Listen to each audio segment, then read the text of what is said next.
Okay, we're here. Excellent. Let's see if anybody else is here. It normally takes a minute or two to build up. I'm fully prepared to log in one of these weeks and for there to be nobody listening or watching. That's fun. That's fine. We'll have that discussion, just you and I. We were going to do it anyway, right? Well, Shifra Mintz is here, so you have some nepotism at least. There you go. Hey, good evening. Presidente. Good evening, Mr. President. Okay, so I guess we'll get into it. Before we discuss the topic of the evening, Kate and Michael are there as well. Good evening, Kate. Hi, guys. Michael. Okay, so before we get into the main topic of the evening, I just want to discuss with you a little bit of feedback that I had as recently as this afternoon. Okay. Somebody called and they were a little bit upset with us because they felt that to refer to what we do on Sunday evenings. Good evening, Phil Morrison. Hi, Phil. Father, can you make the pictures up like that a little bit further apart, because then I'm not like stuck into this tiny little corner. Do you know what I mean? How about that? That's right. I can move around a little bit and I don't feel as restricted. Hi, Brian. That's fine. So they felt that to discuss hi from the M60, please be very careful. It could be Michael's driving and Sharon's in the passenger seats. I'm assuming so, right? Sharon Hood is not the kind of person to have a cavalier attitude to road safety. I didn't think she did. Are we going to talk about Wiley as it is anti-Sem? Yes, we're going to talk about that a little bit later.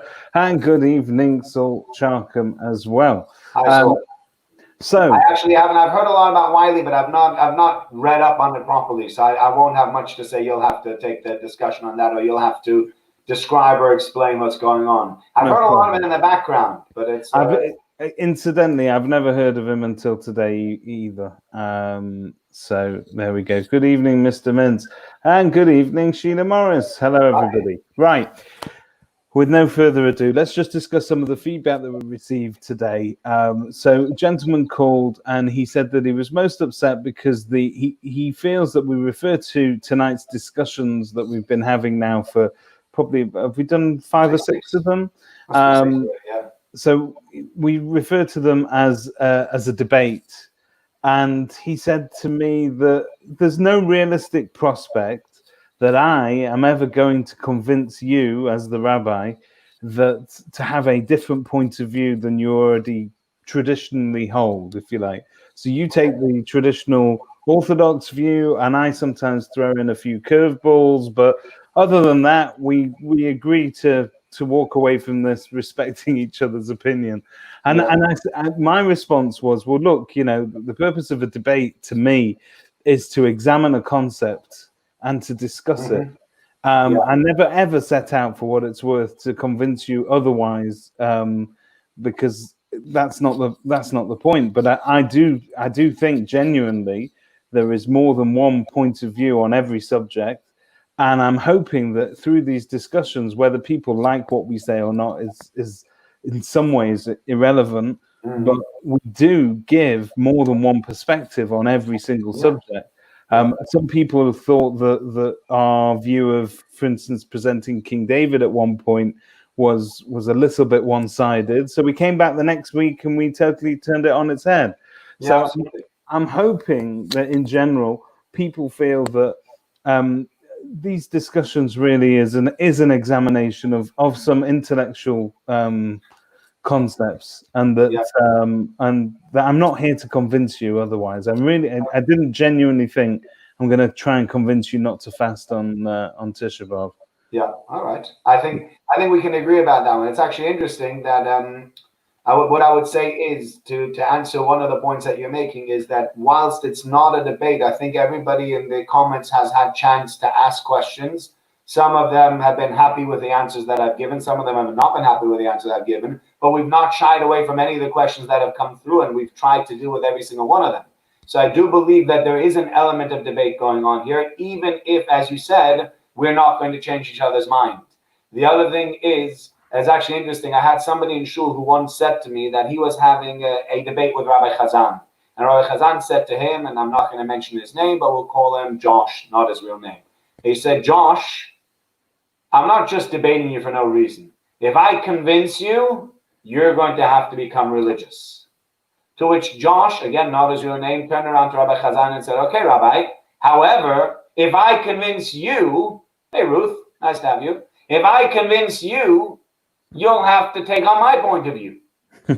Right? Which, again, so when I sat with him, I said to him, listen, Josh, let's be honest about it. I got too much to lose in this debate, and you got too much to lose in this debate. Even if Josh were to convince me that there is no God, let's say, am I going to now walk into shul tomorrow and give up on my job and start a different job? It's going to be very hard for me, right? I think that would be very hard for a lot of us, to be honest. I think the exec would have a problem. Look, it'd be very hard for me to continue on my job as an atheist. I would be, yeah. But I on the other hand, it'd be really, really difficult for me to turn around and to just give up my job without anything else lined up. So I have very much a vested interest not to take on whatever Josh says, and Josh has a vested interest not taking on what I want to say because Josh really doesn't want to be religious. Okay, let's call a spade a spade. And so I said to him, Josh, why don't we have this conversation where neither of us has to convince the other one? Let's just keep an open mind. And you might score some points, and I might score some points. But let's just keep it open that way. And I think here's the same thing. You know what? Some people have asked me questions. They've not been so easy to answer. Maybe the answers weren't as good. Some people have asked me questions. Maybe the answers were better. You know, it is what it is. We're not here to convince each other. But it still makes for very good debate to be able to discuss these things openly and for people to have the opportunity to ask the questions. I think so. Now, it's interesting because in preparing for these discussions or debates, whichever way you want to look at it, one of the things I always end up doing is researching whichever topic it is that we're talking about. Believe it or not, some work does go into this. Yeah, sure. But what has been very interesting and what I've understood is obviously what I do is earlier in the week we come up with a basic question, and then around that we chuck out a whole load of rhetorical questions that is usually included on the poster, and the questions are deliberately designed to be provocative. We're asking questions that are difficult for people to answer, and they might actually challenge their preconceptions on the subject. But what's interesting for me this week is that when looking at Tisha B'Av, I genuinely had some views which I must have held most of my adult life. It was only really when researching the actual nuts and bolts history of the matter that it becomes a lot more interesting, the topic, because so we'll start from there and we'll kind of work our way into this. Sure. My overriding feeling after looking at the facts and the figures, if you like, behind Tisha B'Av is that what I was going to say is my feeling always has been that Tisha B'Av in 2020 or whichever year it is a little bit unrelatable to the people of today because it's a Baba Misa that happened years ago. So we know that it happened so long ago that it doesn't have day-to-day relevance in our lives.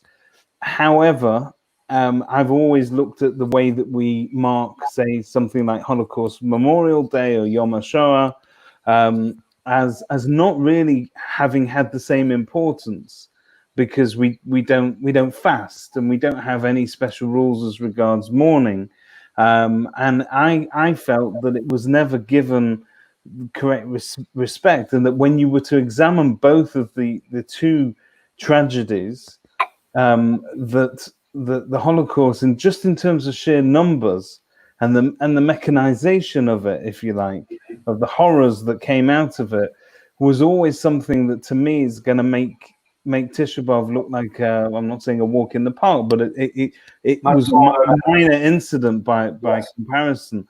But I have to tell you that after looking at the facts and then examining it, Tisha B'Av actually has a lot more historical basis in terms of relevance to our religion than we often give it credit for. And so one of the things that most interests me about this topic is that up until the destruction of the Second Temple, which is really where Tisha B'Av comes into its own, because it's a date that echoes through history several times in the history of the Jewish people. Bad and very significant events have happened on the 9th of Av or around that particular date, but it culminates in about 70 BC, not BC, Common Era, AD. And that it culminates in the destruction of the Second Temple by the Romans. And what is very interesting about this is it marks a watershed moment in Jewish history, where we move from the center of all our worship and all our day-to-day religious activities being the temple and being carried out by the Kohanim. We move to a system of rabbinical Judaism, which before that time never truly existed. So, and it really brought about the synagogue as we know it today, because the synagogue allows us to worship, but it's not temple bound. We don't have one particular physical location that we have to do it in. We can do that wherever we are in the world. And what the Romans did was they changed the way that we practice religion on a daily basis forever. Right. So I mean, that's only partially true, I would say. So first of all, the idea of saying Kriya Shema, the idea of saying the Shema every day, twice a day, is a Torah commandment. It's not a new thing that the rabbis instituted, and so that always existed. The idea of Shmona Esrei, the Shmona Esrei was actually instituted by the rabbis, the Anshe Knesset Hagdola, who lived at the time of the between the first and the second temple. And in reality, if you think about it, yes, we had a temple. Yes, we had a centralized service. But you only went to the temple when you wanted to bring an offering, or when you had to bring an offering because you had done something wrong. So either you'd done something wrong, and in order to atone for that sin, you came to the temple, or you wanted to bring a present to God. Nobody could stay in Jerusalem permanently. And so what you'd end up with really would be somebody who would be coming to Jerusalem 3 times a year minimum, because you had the 3 Pesach, Shavuot, and Sukkot. You have people coming to, and if you came only those 3 times, you could have 6 months. You can tell me that you had 6 months without any service. People are like, well, there's no point in going. I'm not doing anything. And it's only the Romans, and so they destroyed the temple. Like, oh goodness, now we got to do something every day. Well, I didn't do anything every day before the temple was around. I mean, when the temple was around, why should I suddenly have to do something every day? No, so I'm not saying they didn't do everything every day. Form of prayer and everything else that still existed in those days. It just was, now that we don't have the temple, all it says on the Shalma Farim Sefasenu, that our prayers make up for our offerings. That's more or less for the daily offerings that were brought by the Jewish people on a day-to-day basis. But there is still the private level of prayer that existed well before the destruction of the temple. But it made the synagogue a thing, which previously didn't exist on such a level. And it's important to us, obviously, because we're able to, it does travel with us wherever it is that we've been dispersed within the sort of diaspora communities over the years, and all the history that followed that time. The other thing that I think was interesting about this period of time is that sometimes we don't, when we're teaching it to children at school, we generalize a little bit too much, mainly because we don't want to tell them the horrors of the times then in detail. But it's interesting that when you look at the story of the Roman conquest of Jerusalem and the history there, and you get into the detail of what it was that they actually did to actually take over and to destroy Jerusalem as it was in those days. It was brutal and extremely violent, And Same with the first temple, by the way. Sorry? Same with the first temple, by the way. There are very brutal stories on the first temple as well. Yeah, no, absolutely. But I think the what was interesting about the Roman conquest is that we may have a vision of Roman soldiers, if you like, as being the guys that you see with the funny hats and the breastplates and all of that. And Rome was a great and a mighty empire, and a bit like the Germans in pre-Second World War, they were looked up to on a sort of a cultural level in terms of learning and sophistication. But in actual fact, they were also, in terms of their war machine, they had the mightiest and the bloodiest armies that anybody has ever seen. And when you look at what actually happened in terms of the conquest of Jerusalem and then eventually breaking through the walls and the chain of events that lead up to that happening, we're told that the reason for the fall of the Second Temple, I was told as a kid, is sinas chinon, which is loosely translated as baseless hatred, which, Kate Laurie, by the way, is where I'm going to come on to Wiley and Twitter later on, because there is no better place to practice baseless hatred these days than on Twitter. But basically, what we actually mean when we talk about baseless hatred or sinas chinon to a kid, you think, well, all you need to do to get over that is to actually treat people with respect and to treat them nicely.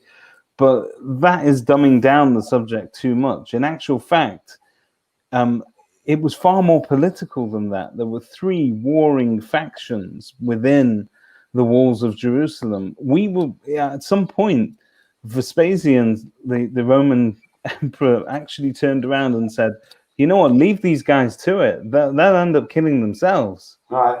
And that is really where our downfall was. Yeah. I mean, when you besiege a walled city, one of the best things about defending a walled city like Yerushalayim is it's up on a hill. So you've got the height advantage. And they had 3 lots of walls. So the Romans would have had to penetrate 3 lots of fortified defenses to get through. And in actual fact, once they got through one, they still had to battle to get to the other. So there was a lot of time that they were able to buy themselves. Water, believe it or not, in Yerushalayim, they have 3 or 4 different natural sources of water within the actual walls of the old city. There are natural springs and there are plenty of places for rainwater to collect. So they were okay for water. But food, that's where they managed to cut off their supplies. And the reason we were depleted in terms of food so quickly is because we set fire to somebody else's food store to get at them. And we made that the job of surviving that much harder. Yeah. And that's really sinas chinon on a massively sophisticated political level. So there were the warmongers, they were known as the Biryonim, and they went and they wanted to fight. So they said, so the rest of the Jewish people, actually, the Gemara says that they had 21 years worth of supply. So they could have waited, and probably at one point or another, the Romans would have lost interest and said, there's a limit as to how long we're just going to siege a city for no reason, and they're going to go home. But the warmongers said, come on, guys, let's go to war. And they said, no, let's not go to war. They're just going to decimate us. And then the warmongers went and just burned down all the storehouses. And the famine that then, existed, we hear about the Warsaw Ghetto. And the Warsaw Ghetto obviously was terrible. But you think about it, the Jerusalem, what happened then at that point was very similar. You had a city that was entirely cut off. Where are you going to get the food from? Where are you going to get things in? There was no way in. There was no way out. How are you going to get food? And so people were starving, but literally starving. There was nowhere to go. There's no food to be had. It was worse than that. I mean, I think we refer to it, and this is horrific. And I'm sorry if I'm spoiling anybody's evening with this, but this is a very grown-up history lesson. But there were cases where mothers were forced or reduced to eating their own babies to survive. That's how bad the push for resources got within the city walls, that they actually turned to cannibalism, which is, as a human being, it's an all-time low. You don't come back from that. And it's and the brutality of it was just, there are, to me, some parallels there between, because I was trying to draw a parallel. Well, how can you ever compare what happened in Tisha B'Av to what the Germans did to us in Europe not so long ago? Yeah. And when you look at it,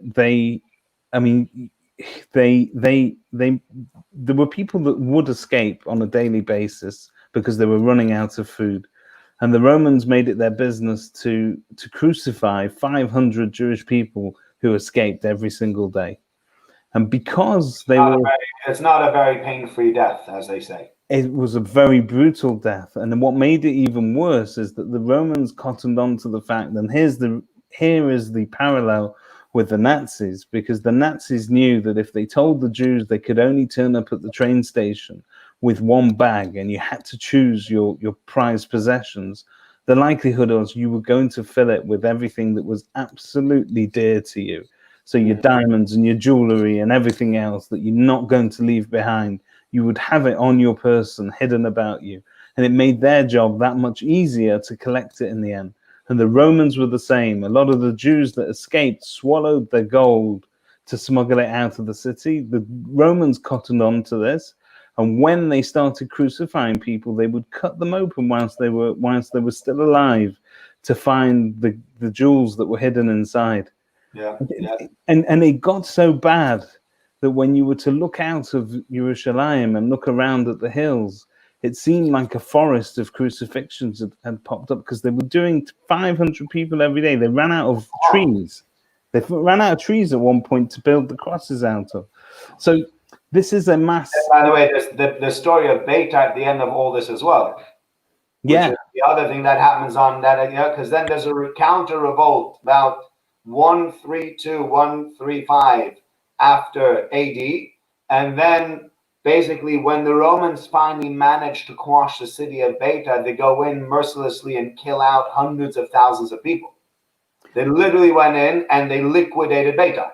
The liquidation of the ghetto, literally went in and decimated the place from top to bottom. And I read that actually the day that culminated was also Tisha B'Av. Exactly. The Gemara says that culminated on Tisha B'Av. Exactly. So it's like the beginning of the story and the end of the story of that. It starts at Tisha B'Av, and then there's another part to it which is just as brutal and almost as bad that goes on for Tisha B'Av.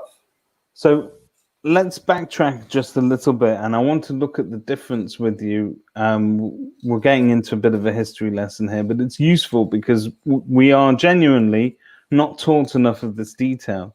So in many ways, I have this childlike image of the Romans knocking on the door, walking in, saying, "Right, everybody, you're all arrested. Get out of the land," and banishing us forever.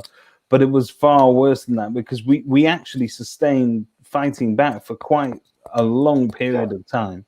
But the Romans were known for the brutality anyway. I mean, they had the gladiators, etc., etc. That was, if you wanted to have some good fun in Rome, you'd come to a stadium and watch people fight lions. I mean, as far as reality TV goes, that's nowadays, good. Whatever they put on television is nothing compared to the fact that there are people actually standing there and cheering on real live people fighting against real live lions and tigers. I'm not sure I'd stand very long in front of a lion. But what is interesting is that there is a difference between, and the Gemara talks about this, there was a distinct difference between the first and the second temple. In as much as the Shekhinah, if you like, wasn't felt as much in the second temple. It was actually built with the blessing and the help and the assistance of Herod at the time, who was obviously a Roman. Well, he was at the end of it. It wasn't built. So historically, actually, it was built 70 years after the first temple was destroyed. Herod was around about the same time, similar time. He was like the end of the house of the Hashmonaim. So the Hashmonaim about 165, 160 before BC. So, and then Herod was the end of that era. So he was around about. So Herod renovated the temple because he had killed out so many of the sages and felt bad about it. So he renovated the temple, but he wasn't actually the one that built the temple. The temple had stood for almost 400 years before Herod actually, started building at it. But he rebuilt it on a grand scale, so much so that the Rabbanim said you'd never seen anything until you've seen a serious building before. And that obviously was see that doesn't feel, and it's true. That's what we're saying here. That although the temple then functioned and we were able then to carry on, it's far from the sort of messianic visions that we have today of building a new Beit HaMikdash today, where people talk about it being a sort of a heavenly revelation of a utopian time where everything is good and there's an unprecedented era of peace. Really, this was a very uneasy peace. Very much so. Very much so. I mean, and the whole time was the time was very, very tumultuous, and the different kings that existed during that period fought with each other. There were certain assassinations, other things. It wasn't an easy time, and the fact is that the Hashmonaim took over the kingdom was wrong, and therefore it landed up in the hands of Herod, who was he was a slave. He wasn't even Jewish, and then it went down and down until whatever happened, But I feel like, when you mention the temple of Herod and sort of the idea of Herod and rebuilding the temple, but not really being there, to me, it very much echoes almost like the idea of Corona, being back in shul, yet not really having the shul feeling.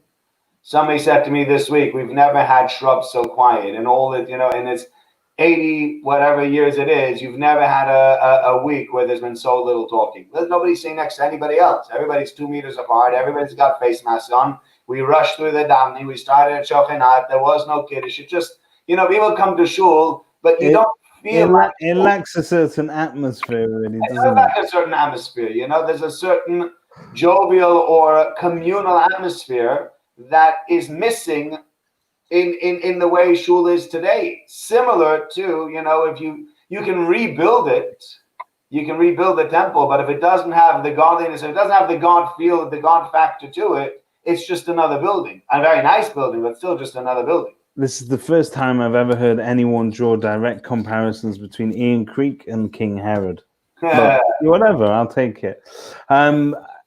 It's interesting then, therefore, that we fought so badly at the time to keep the Second Temple, and if you were to look at the events that followed that in terms of where we ended up, and especially after the Bar Kokhba rebellion, which we touched on as well, and Masada, because that happened after the fall of the Second Temple.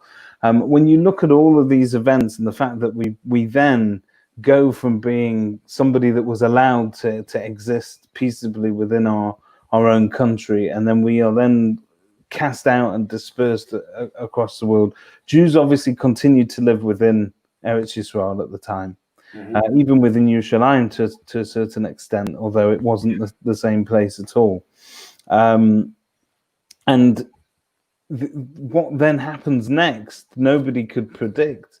But I suppose it's what everybody feared was that other religions, other monotheistic religions, and that this is the interesting thing about Jerusalem.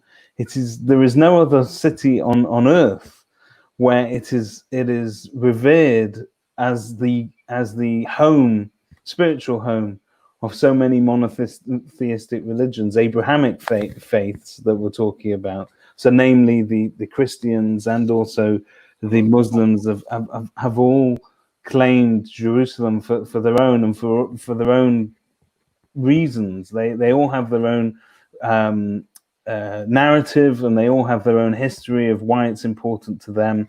And it's very easy to understand why it's important to the Christian religion, because very much the entire sort of end of Jesus's life and everything that we talk about when we look at that story, it all played out within Jerusalem pretty much. Yeah.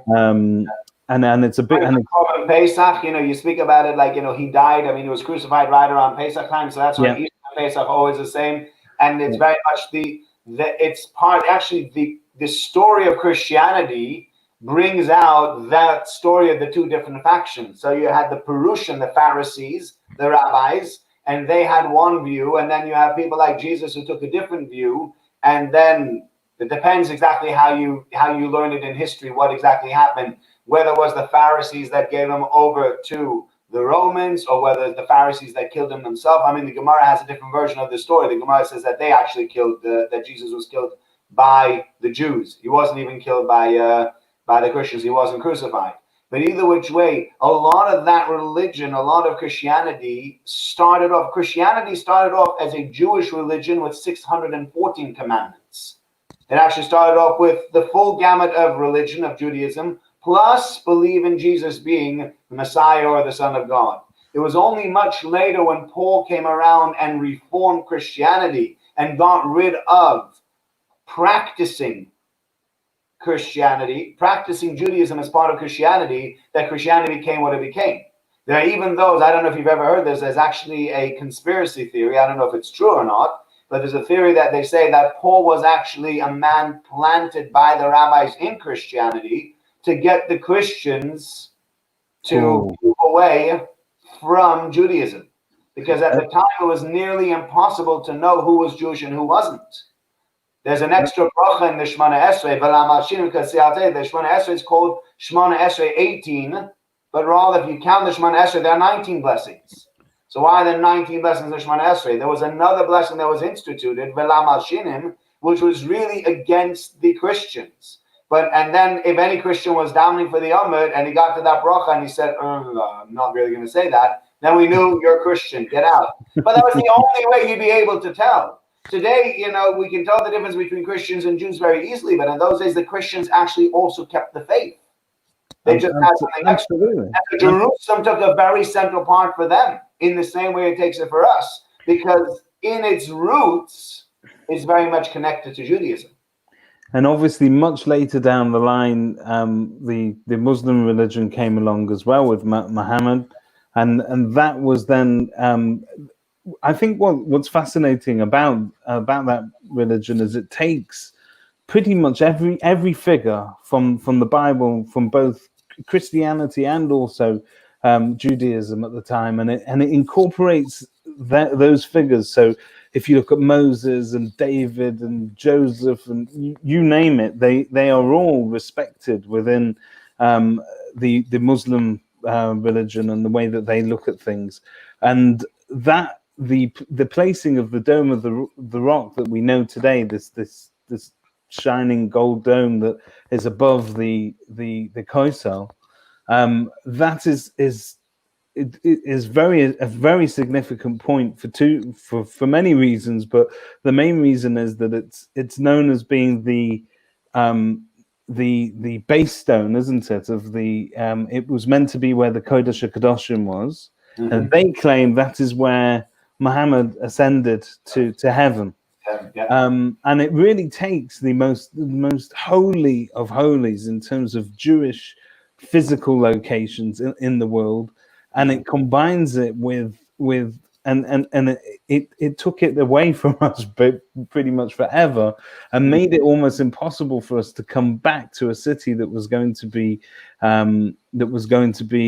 peacefully shared between people. And really, that is one of the biggest obstacles in terms of when people say, "Oh, well, we'll just rebuild the temple. We can rebuild it wherever we want. It doesn't matter." But it's the physical location is something that echoes throughout the Bible. It is the place where Avram Avinu was tested with the Akedah with Yitzchak.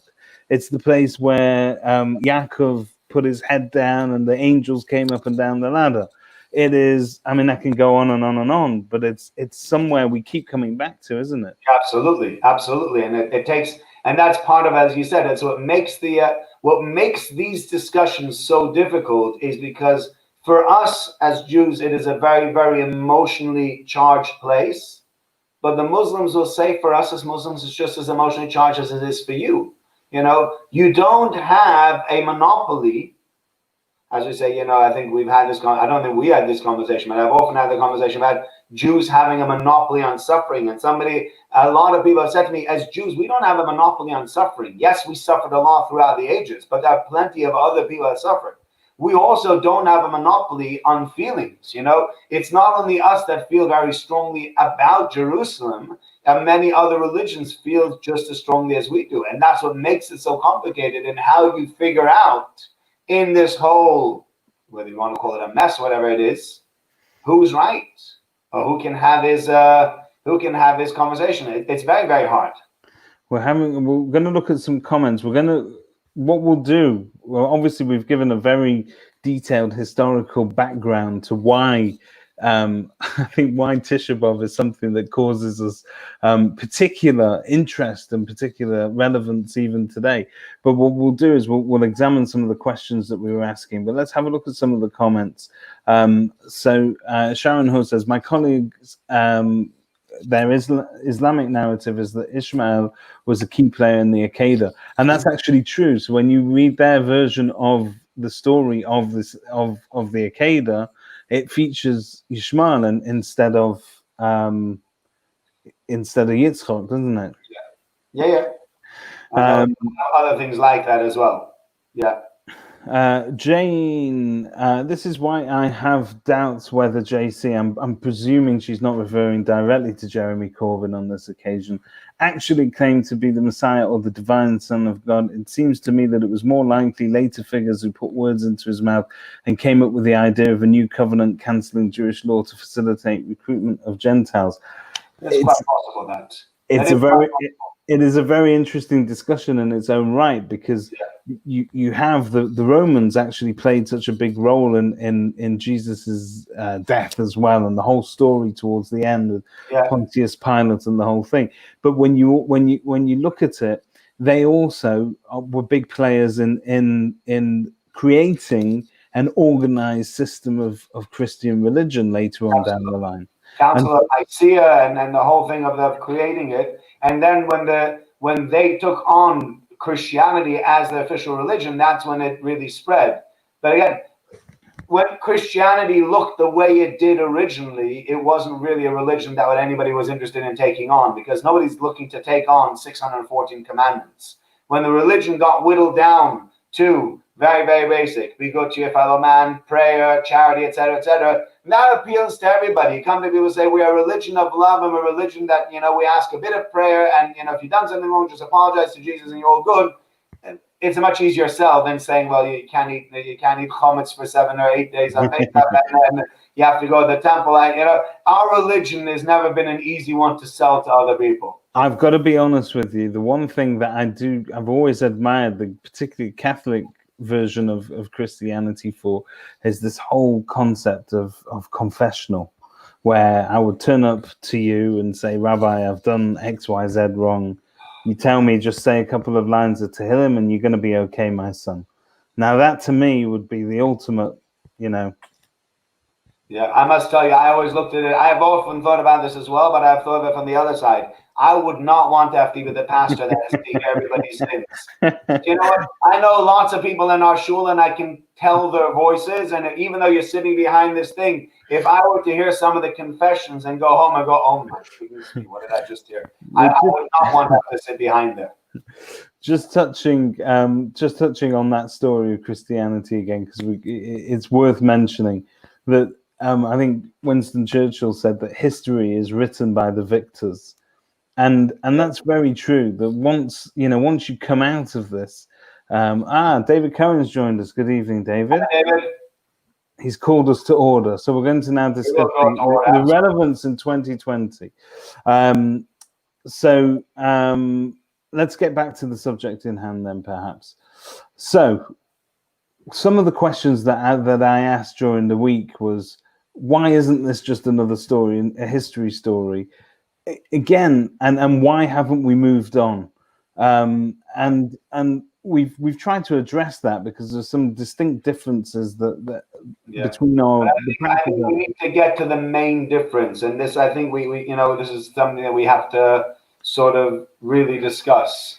Why haven't we moved on? So that's a good question, and I think when you speak, for example, about the Holocaust, I think we spoke about this at one point a few weeks ago, about the question of moving on, and if people feel that Jews keep on holding on to the Holocaust and they keep on holding nations ransom for whatever it is, and you still owe reparations, and you killed my grandparents, etc., etc. So I think at one point or another we will get to the point where we will move on. I think 70 years or 75 years is a short amount of time. There's still survivors amongst us. It's too early, too soon, too early to be able to move on. I rarely hear anybody talking about the Spanish Inquisition. Like, you don't hear people going to Spain and saying to people, 500 years ago, your great-great-great-great-great-great-grandparents kicked out my great-great-great-grandparents, and how dare they? Do you know what we did for Spanish civilization? You know what we as Jews did for you, and instead you just kicked us out? Moved on. Yeah?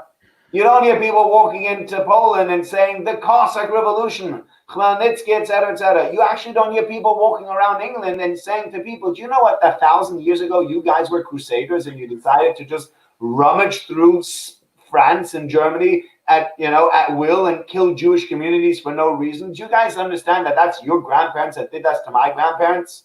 We seem to have moved on all these stories. And yet when it comes to the Beis HaMikdash, we haven't moved on.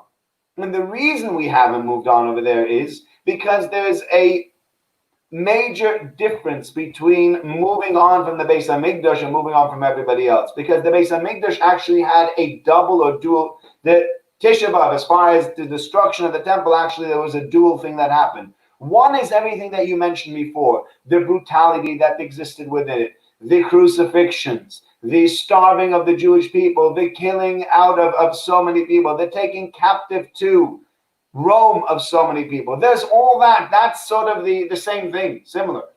But it's more than that, because really what they did is, in destroying the temple, they destroyed the center of our Judaism. They destroyed the center where we were, where we had sort of our place with our God. This was our place. This was our home. And they went ahead and they destroyed it.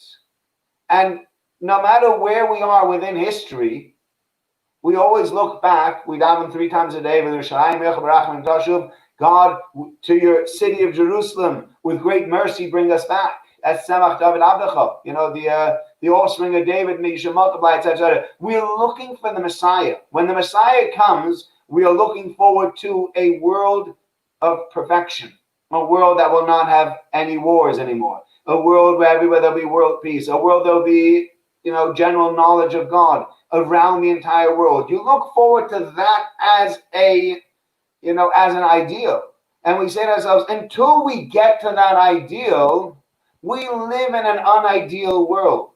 So if your ideal of the world is, I go out, I have a job, I work hard, I bring home money, I got 1 or 2 nice cars, I got a nice house, my kids, my grandkids, they all go to Jewish schools, they all can get Jewish education, I can go to Jewish restaurants if I wanted to, I can go to shul if I wanted to, I'm accepted within society, I can be part of any profession that I wanted to, I can join any club that I want to, I can go follow any football team that I want to. If that's how you see your world, then you look at Tisha B'Av and you say, Tisha B'Av to me is really an irrelevance. Because life's great the way it is. Why in the world do I want to go back to Jerusalem? But from a religious standpoint, if you look at Tisha B'Av and you say, what are we missing religiously nowadays? So if we were to go back to the conversation either 2 weeks or 3 weeks ago, I don't even remember what week it was, when we spoke about intermarriage and Jewish education, etc., etc. We are 3 weeks ago, one of the worst times as far as Jewish understanding and Jewish knowledge is concerned in the history of the Jewish people. On the one hand, there are more people learning Talmud today than have ever learned Talmud before. On the other hand, I'll give you an example. In America, they did a Pew study. They did a report, and then, I don't know if I mentioned this 2 weeks ago or not. The report showed that around Christmas time, there are more Jewish homes with a Christmas tree than are Jewish homes with a kosher kitchen. Okay? This is a true figure for America. I don't know what this is like, and I don't think it's the same in the UK, but in America, certainly this is true. You'll probably find 30 or 40% of American Jews who have intermarried have Christmas trees around Christmas, and yet you'll only find 10% of US Jewry has a kosher kitchen. So we look at that and we say to ourselves, we aren't living in the Renaissance of Judaism. We're not living in a brilliant time.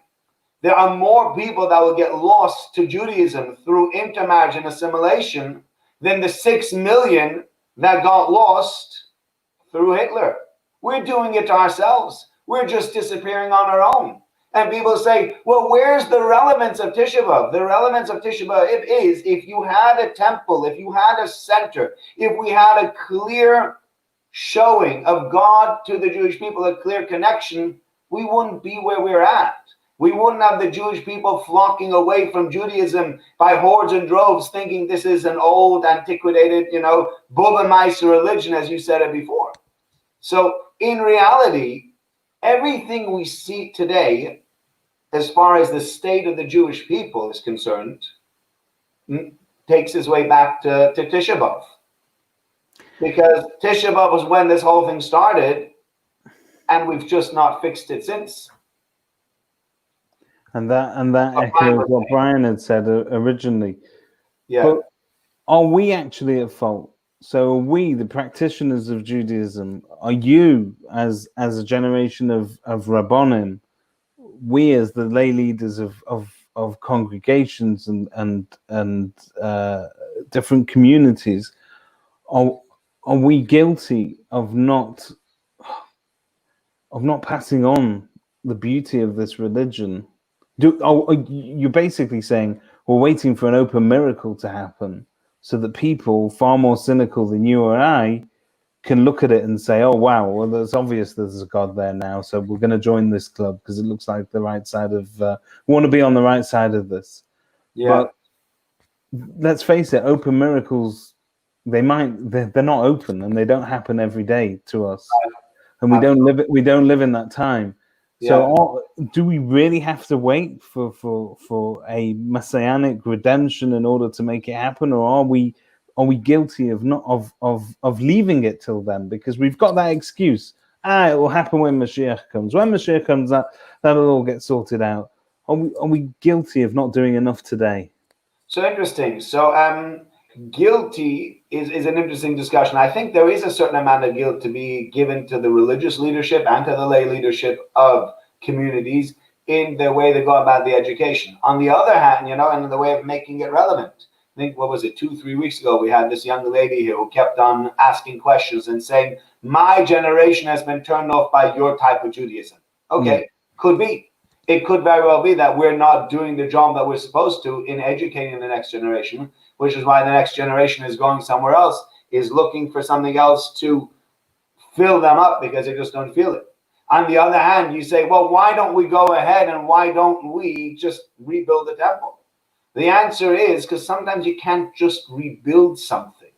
I can build a house, but it takes a lot more to build a home, right? So I think, you've had, let's give a sad example, a horrible example, but you sometimes have a couple that get into very, very big fights, tremendous arguments. And you get to the point where the wife says, you know what? I want a divorce. I'm out.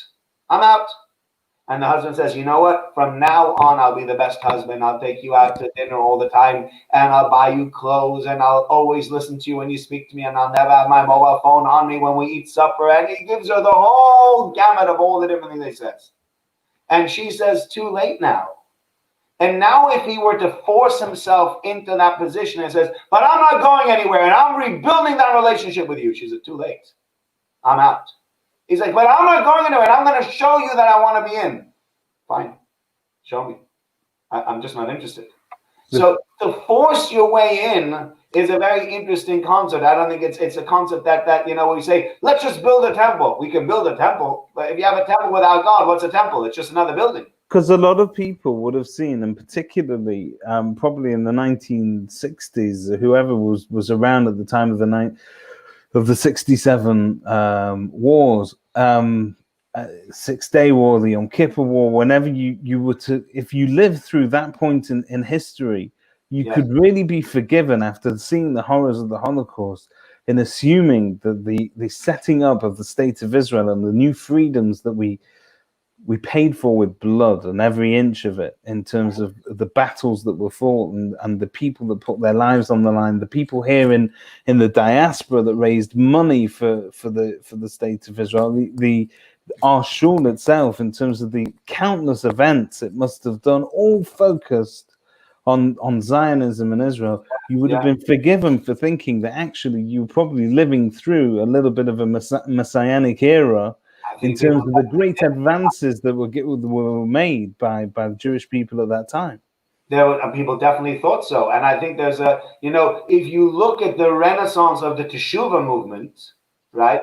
The Baal Tshuva movement after the 6-Day War, the amount of people that suddenly started putting on tefillin skyrocketed in the land of Israel. Because everyone's like, you know what? Whether I believe in miracles or not, but my goodness, that was really an open miracle. Nobody expected the Jewish people to win. And certainly nobody expected them to win in 6 days. That was, the fact that they won in 6 days, there's a story they tell, whether it's true or not, I don't know, but it's definitely apocryphal. But they say that they have this machine in West Point that has all the different battles, and it sort of works out the different battles, who wins and who loses. And it basically never comes up, there's only one war where it never comes up with the right solution, with the right thing happening, which is a 6-day war. Sometimes Napoleon will, and sometimes, Lord Nelson wins. But definitely, I didn't live through those times. I see Deborah's writing now, those are the miracles in our time. Absolutely. Absolutely. And I didn't grow up with them because I only was born in 1980. But anybody who lived that, my mother told me at the time, when she lived in Israel, she as a single woman would walk through the Arab Shuk without any fear whatsoever. You could literally walk through Shar Shechem on your way to the Kotel, and the Arabs just stood aside. They're like, oh, here comes a Jew. Yeah, don't mess. Different time. Different time. Deborah has asked another question as well. Hang on 1 second, Jane. Sorry for my ignorance. Is the Beit HaMikdash not supposed to be rebuilt until the coming of Mashiach? So, Rabbi, you're probably better off answering this than me. Right. So my understanding is no. My understanding is it's not meant to be built. I think some people say, well, you build it and then God will bring down his temple. Others say we don't build it at all and God will bring down his temple and that'll be it. There are different ways to look at it. I think the main understanding is that we're not going to be building it and that God will rebuild that temple. And due to the political realities of the other main religions that hold a claim to that 1 square mile, that's all we're talking about. A single square mile within those walls, it would be almost impossible to imagine it. What Rodney says over here about saying that was not considered messianic or miraculous. I don't know. I didn't live through the time, Rodney, so I can't really comment on it. But I do know that many people thought that the Messiah was on his way. There are many people at that point, and my understanding is from people that lived through it, that said everybody thought like, this is it. God's gonna come, the Messiah's gonna come, and we're just, that we're gonna rebuild the temple. And that's what fueled this whole return to religion, return to God, and everybody felt like this is it. We lived through this terrible time. We got a state against all odds. We were being attacked and we beat out all the other armies in 6 days. This is it. God's going to just show himself to us. Sadly, it wasn't. But, my understanding, again, you lived through it and I didn't. So I can't really argue with you. That's right. But I know that a lot. Yeah, that's what I'm saying. I know that Rodney did and I did. That's... I'm just that much younger, which I tell you, is we both of us, we missed it. We're going to say, Deborah's asked a question earlier. Deborah Fraser, she asked, is tolerance and inclusivity a friend of assimilation? We can have a look at that, but what I wanted to also look at very briefly, because we talk about baseless hatred. And we touched on it at the beginning. So Kate mentioned a story of this guy called, I think his given name, his nickname, if you like, is Wiley. And he is a music star, he's a rapper. I have never heard of this guy before today. But apparently for the past couple of days on social media, particularly Twitter and Instagram, this guy has been absolutely vitriolic in terms of his views and his opinions on Jews and their actions, their activities, their motives, classic anti-Semitic tropes. I'm not even going to repeat. Protocols of the elders of Zion. The awful stuff this guy's been saying. Now, on the one hand, we live in an era where really we teach our children and we're taught political correctness, if you like, that we have tolerance and inclusivity coming out of our ears. On the other hand, we are also living in an era where it's easy to get your ideas across to people. on an open forum and let it run absolutely wild. This guy was well known within his own circles, but to people like you and me, we'd never heard of them. All of a sudden today, he's bought himself that publicity by espousing these views openly online, and there was nobody really to take him down. So now everybody's we've got organized, everybody's organized, and he's been given a 7-day ban, which in itself shows that these things that he said were not taken as seriously enough to give him a long-term ban. He's just been given a 7-day stay of execution. So a lot of people feel that this guy has got off the hook. Yes, Jane is quite right. He has an MBE. And so now people are saying that they want to stage a Twitter walkout where we'll boycott Twitter for 48 hours. And they're demanding effectively on this petition that he has his MBE revoked. And everybody around him is sort of is distancing himself. But we also not only live in an era where we're in the golden age of tolerance and inclusivity, but we're also in the golden age of where freedom of speech is used actually to channel baseless hatred. Yeah, absolutely. I mean, even the Black Lives Matter, on the one hand, like, I'm all for it. Of course, Black Lives Matter. And of course, Black people should never get killed and Black people should never be subject to police brutality. And it's wrong, and then unequivocally wrong. On the other hand, the Black Lives Matter, there was an anti-Semitic slant that came out of that as well.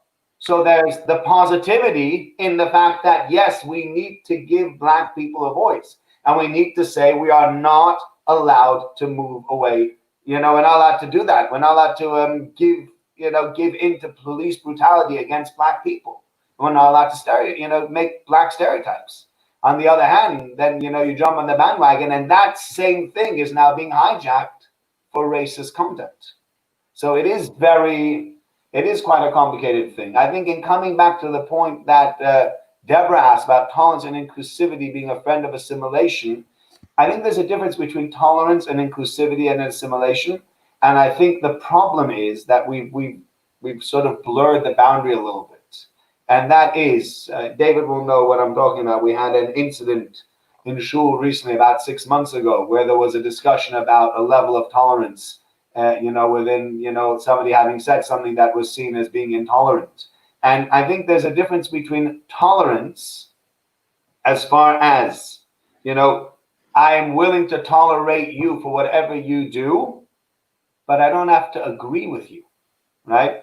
And I think that line has slightly been blurred. So that means if you tolerate me, you have to agree with my viewpoint. No, I can tolerate you without agreeing with your viewpoint. And I think when coming back to what Rodney says, keeping on the realms of Tisha B'Av, when we speak about sinas chinam, etc., when we discuss things such as, we're talking about, now we're going to talk on Jew and Jew, when we talk about that, is that tolerating other people doesn't mean agreeing with them, but it means allowing other people to have their opinion. And I find sometimes on all sides of the spectrum, we're not willing to allow other people to have their opinions because we think their opinions are wrong. Now, I can say I think your opinion is wrong, but that doesn't mean you don't have a right to your opinion just because you're wrong. But when we look on, when we talk about Jew on Jew hatred, if you like, and you look at what happened specifically within the context of Tisha B'Av and its relevance today, we still have this problem, don't we? Where rival factions. David, we're going to come to that in a second. But we spoke about that already, David. We mentioned the relevance. Where rival factions still have not hate each other is the wrong word, but they're very intolerant of each other's viewpoint. So, for instance, these days you see a lot of, we talk, this word charedi is in our vernacular. Growing up as a kid, I never heard of this word before. We had from and not from, and that was the way that life was. That was the polarization. But today we look at those groups, and I'm able to judge them by their actions. They're able to judge me, and we never get to that level of acceptance, really, do we? No, which is something we should be working towards. Yeah, we've mentioned this on a few occasions. Which dialogue would be an amazing thing. right? But coming back, therefore, to I just want to come back to what David Cohen is asking about, assuming there's no relevance. I guess that, if you're happy with life the way it is, and Jerusalem being destroyed, and Manchester being the center of your life, yeah, there's no relevance to it whatsoever.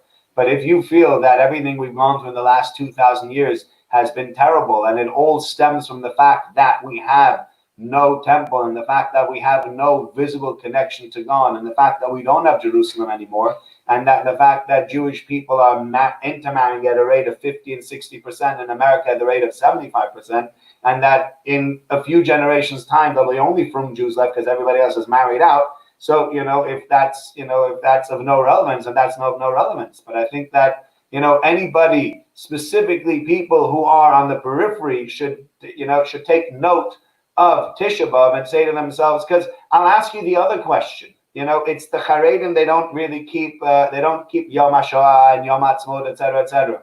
And if the demographic that keeps Yom HaShoah keeps on disappearing, at one point or another, that day will become almost, irrelevant, or will disappear from people's lexicon, whereas Tisha B'Av will continue. Okay? Fasting is only part of it. So it's a good question there is asking. So fasting doesn't solve these problems. Okay? The answer is absolutely. The Rambam says fasting is only to get you into the mode. The main thing of any fast day is to do teshuvah. The main thing on Yom Kippur is to do teshuvah. The main thing on any other fast day is to do teshuvah. Fasting helps you get into the mode of teshuvah, because the less you think about your physical being, the less you think about your food, the less you think about yourself, the more you can focus on things that are beyond you and greater than you. And the more I'm busy thinking about my pizza or my steak or my sandwich or whatever else it is, the more I'm consumed with myself, the less I'm thinking about everything else that goes on around me and everybody else. And so therefore fasting is there, fasting is there for us to help us focus. But fasting is not, we don't fast. I think that people misunderstand. They think we fast for fast purpose. We don't fast so that we can say we fasted. Fasting is only a means to an end. The end is teshuvah. The end is change and positive change. Not saying that I've lost half a kilo because I didn't eat anything today. It's a form of, let's face it, it can be seen as a form of punishment. But in the old days, they used to fast for everything, didn't they? So if you woke up with a bad dream, you would fast. When there was no rain, they would fast. Yeah, so fast. But again, fasting is really, it's not. I don't think it's a punishment. It's seen on the one hand, it helps you do teshuvah, and on the other hand, also because you're focusing less on your physical being, then maybe you end up having more mitzvahs or whatever else it is.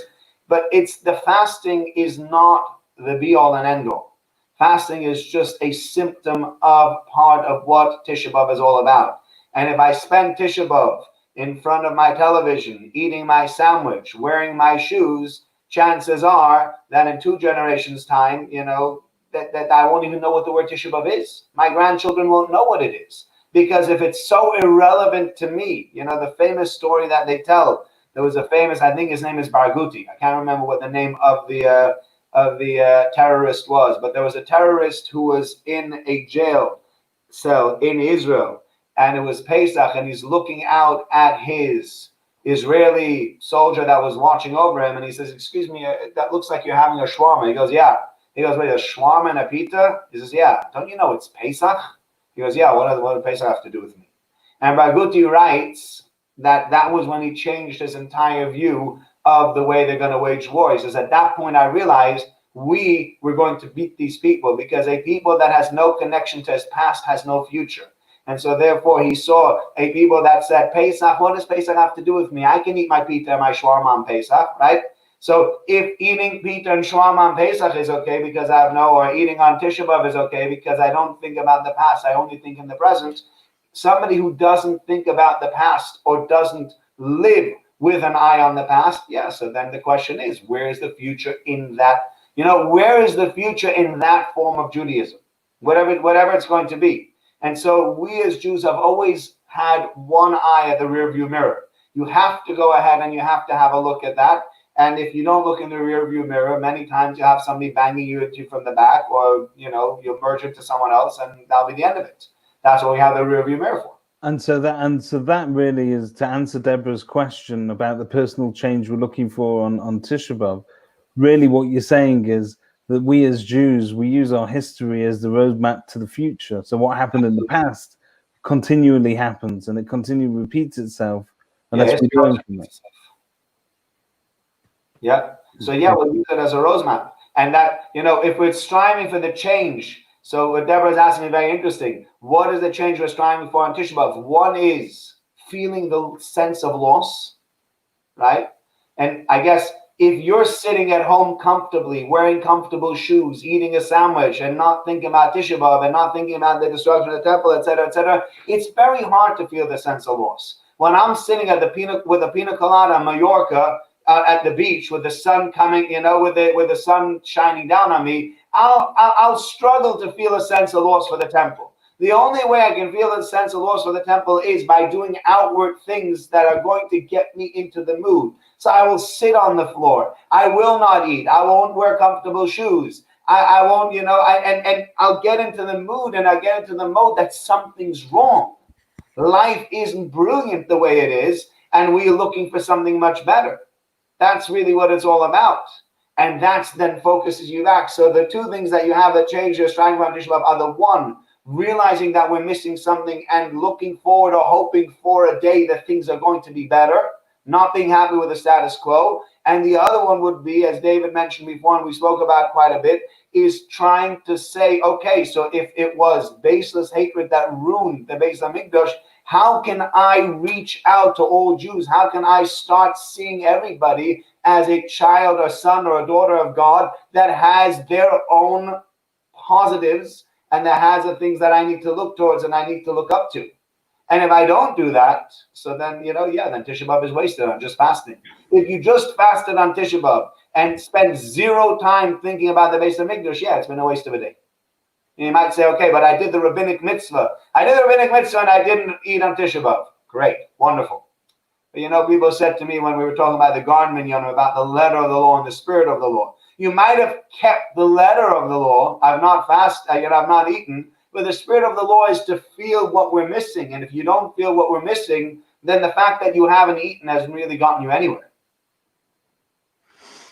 I'm just looking at some of the comments, David. If you look into the rearview mirror too much, you crash. It's all about peripheral vision, David. Keep going forward.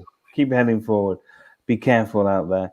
Michael Gatsworth, unfortunately, even from people come the afternoon of Tisha B'Av when the morning is relaxed and use it to pack for their holidays as they're going away the following day. So Tisha B'Av in modern times marks the day before places like Scotland and Wales become populated by previas and more garden mignon than you can shake a stick at.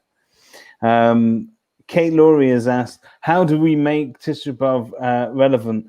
What about if you don't fast but you focus on the temple? So there is a massive focus. So the Megillah that we read, 𝐓𝐢𝐬𝐤, is it's full of it, isn't it? In terms of lamentation. We spend a lot of time focusing. Now you say, what if I don't fast and I focus on the temple? You know what? You're right. That might work. But at the end of the day, there's still a mitzvah to fast. There's still a reason to fast, because that's the rabbinic decree, is how we're supposed to mourn the temple. And, if you mourn so who will have had a better Tisha B'Av? That'll be an interesting discussion. Would you have a better Tisha B'Av by eating, but focusing very much on the temple, or fasting and not thinking about the temple at all? I don't know. That's a good question. Some people say if you've eaten, you didn't have a Tisha B'Av. On the other hand, you'd say, well, if you don't think about the temple, you've not done much on Tisha B'Av either. Peter Nathan has rushed in with the last comment, and then we'll come to some of the other comments and we'll say goodbye to you all. But Peter Nathan, the Orthodox rabbis here in the USA have said that we should not fast this Tisha B'Av, as being dehydrated, undernourished is a concern during COVID. This can affect our immune system. The other aspects become more important this year. Okay, that's interesting. Look, what I would say is, and I always say when people speak to me about fasting in general, the first person you need to speak to is your GP. You speak to your GP, and your GP tells you, are you healthy? Are you able to fast? Yes. If you're not able, no. If you have a GP that says, at the moment it's too dangerous for you to be able to fast, so then you're right, don't fast. I fasted 2-3 weeks ago. We had a fast day, nothing happened. I know lots of people that fasted and nothing happened. If you're somebody who's got a low immune system, if you're somebody who's shielding, etc., of course you should not be fasting, and of course you need to be careful. So I think to give a blanket statement and say nobody should fast is wrong, and to give a blanket statement and say everyone should fast is also wrong. And I think you need to get guidance from your doctor. If you feel this year is, you don't think it's right for you to be fasting, by all means, contact your doctor and speak to them about that. Rodney has said there are those that believe that Hashem introduced sacrifices into our religion as a sop to contemporary practice of the times. Maybe Hashem engineered the destruction of the temple because sacrifices started not to be practiced. That's a much wider discussion. But one thing, it certainly what the Navi says in this week's Haftarah, what we read about it, is God said that they, at least in the first number, they were very much practiced. But everybody showed up at the temple and were like, all right, God, you asked for a cow. Here you go. Here's your cow. And God's like, I don't need, don't show up here and like make believe I need your stuff. It's like, I'm allowing you to have this relationship. Rabbi Orlovsky tells a story, which I believe is a very, very good story. I love this story. And that he says there was once a little boy whose mother used to put out flowers for Shabbos, and he used to go outside and grab a few bits of grass and bring them in and bring them to his mother. And his mother, in an effort to make him feel better, used to take those few grasses or thorns and put them on the table anyway to make the Shabbos table look beautiful. And he did that every single year, and every single week he used to bring in the flowers. And one week he was running out, and he was about to go playing with his friends, and his mother said, well, what about the flowers for Shabbos? And he ran outside, quickly grabbed something, threw it on the table, goes, you want flowers? Here's your flowers. And the mother said, look, no, I think you're misunderstanding it. These flowers are my gift to you to allow them to put on the Shabbos table. I don't need thorns and thistles on my table. I don't need it. And she took that little plastic cup that it was in, and she smashed the plastic cup, and she took the flowers and threw them in the green bin or in the brown bin, whatever bin it is for the food rests and for the garden stuff, and said, okay, no flowers. Don't think God's like the mother. Like, don't think God is like sitting there going like, please bring me your bull. Please bring me your sheep. I can't handle without it. God doesn't need all that. Right? Sorry, Dave, it's a little bit loud. God doesn't need, we should feel, we need, and what happened at the time of the Beis Hamikdash was everybody felt like they were doing God a favor, and God's like, don't do any favors. Michael favors. I don't need your favors. I don't need you doing anything for me. That's fine. I'll manage without. You don't want it. Fine. I'll take it away. But the practice of not bringing daily offerings allows us pretty much to daven wherever we are as a substitute. Yeah, which in many ways is a gift. Here's a gift we never had before. Michael Laurie, I think Tisha B'Av this year is more poignant than ever as we feel how our world has changed, and we took certain things for granted that are now unattainable. We can feel a sense of loss and hope that next year will be very different. Michael, that is a great perspective. Fully. Here we go. Shifra, we should do a follow-up session on Ahavas Chinam, and let's discuss how we can work on making things better. That is certainly something that's come out of almost every discussion that we've had so far. I think so. Jane has said, didn't Hashem say this is a law for you for all time? It depends. Certain laws, yes, but the rabbinic laws specifically having to do with Tisha B'Av will be when the Messiah comes, those laws will go away. But all the Torah laws, yes, they will remain forever. Kate Laurie says it's the brown bin. That's right. Schiffer has commented, tonight we've learned some history, a lot of Torah, and also how to recycle. Great.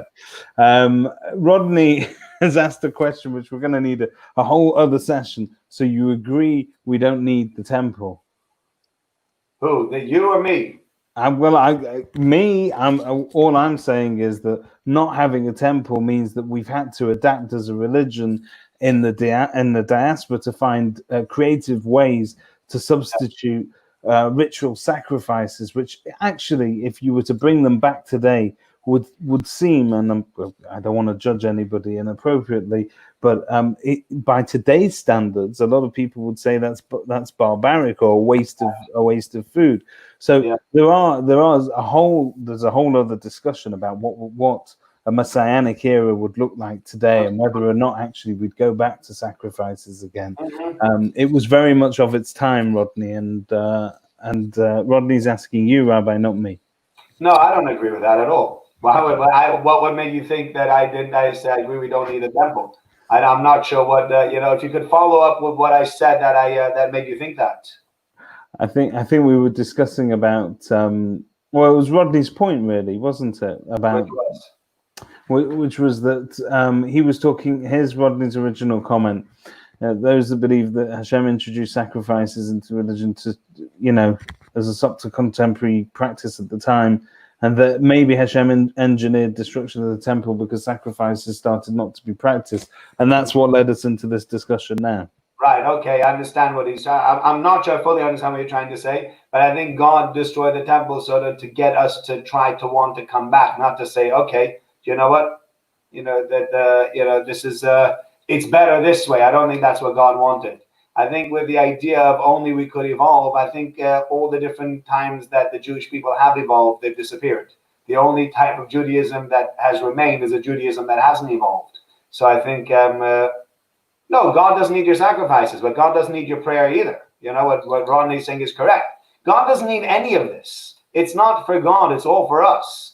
It never has been about God. It's always been about us and about God giving us a chance. So God says, I gave you a chance with sacrifices. I gave you a chance now with prayer. But we have to understand and we have to realize that the entire thing that God has created has never been about giving God a sense of being loved. It's always giving the Jewish people a sense of being able to serve a God giving us the opportunity rather than us needing to give God anything.